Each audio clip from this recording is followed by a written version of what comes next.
where do you start?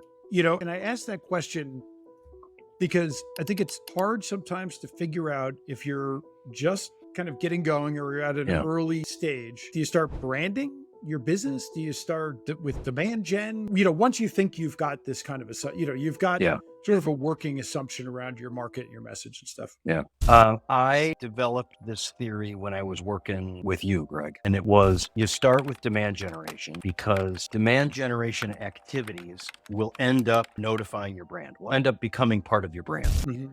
But infrequently will your brand activities drive a lot of demand, right? So you need to drive, if you think you've got it, what that means is you need to test whether other people understand it. And so you need to drive them into the business and you need to see who's coming in and who's responding to those messages. And that's, to me, I would refer to that as demand generation. Mm-hmm. If you start with big brand messaging that is not tied to a call to action, you won't know that anybody's seeing that message and responding to it. Mm-hmm. So I would start with demand generation. Now, that's still a pretty big umbrella. So then within demand generation, what do you do next? What do you do next? What do you do next? What do you do next? And where I would start are the things that drive people in with relative high level of frequency, because then you can see who those people are, like I said, and you can start understanding how they're responding to your messages. I'd agree. I think you're right. Especially early stage. Many, many years ago when I started doing this as an agency, I had an individual come to me and say they're going to sponsor a NASCAR event. And they did as a startup. And they're not here anymore.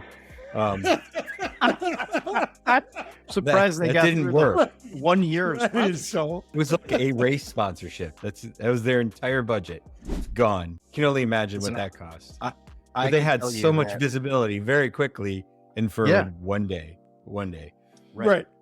Yeah. When I was at Career Builder, we looked at a NASCAR sponsorship, right? Yeah.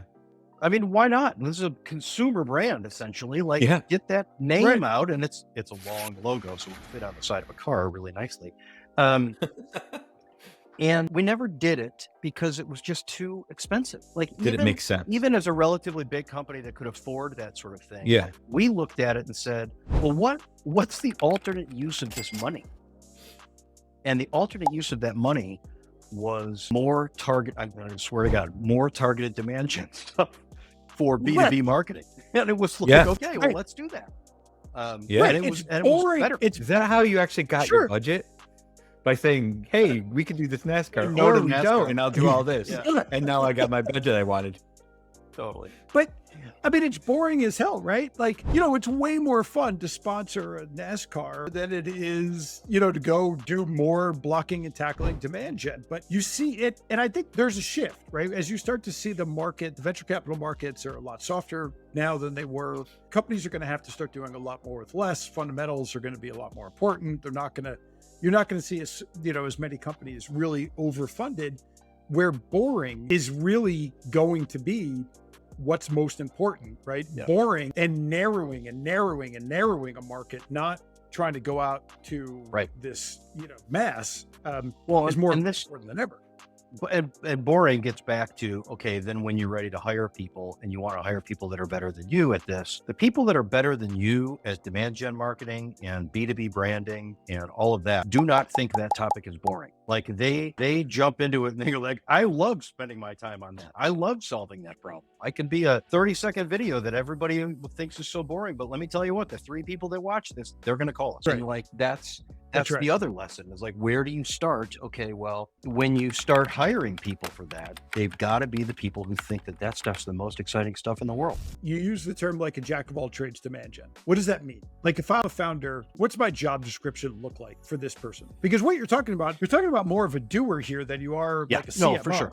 Oh, big time. Okay. Yeah. The word I used is action. Like, you need someone who is willing to actively get their hands dirty in the business. Well, 100%. That's why I think a lot of early stage companies are loaded up with engineering talent, because engineers are like, yeah, I could solve that problem. Very positive about my ability to solve that problem. So that, I think, number one. Number two, you've got to understand the typical marketing tech stack. So you really you have to know how to use whatever CRM system you want to use. You have to know how to use that.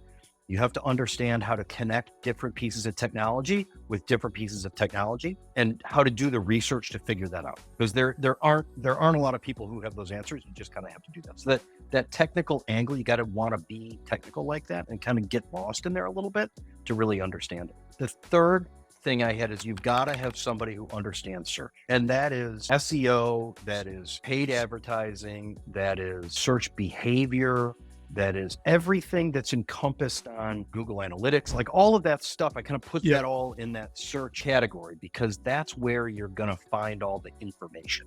And then someone who's analytical. And I think that might go into the technology piece of it, but you got to have somebody who's analytical, who's able to say, I want to find the answer and then use that answer to bring my solution to light. Yeah.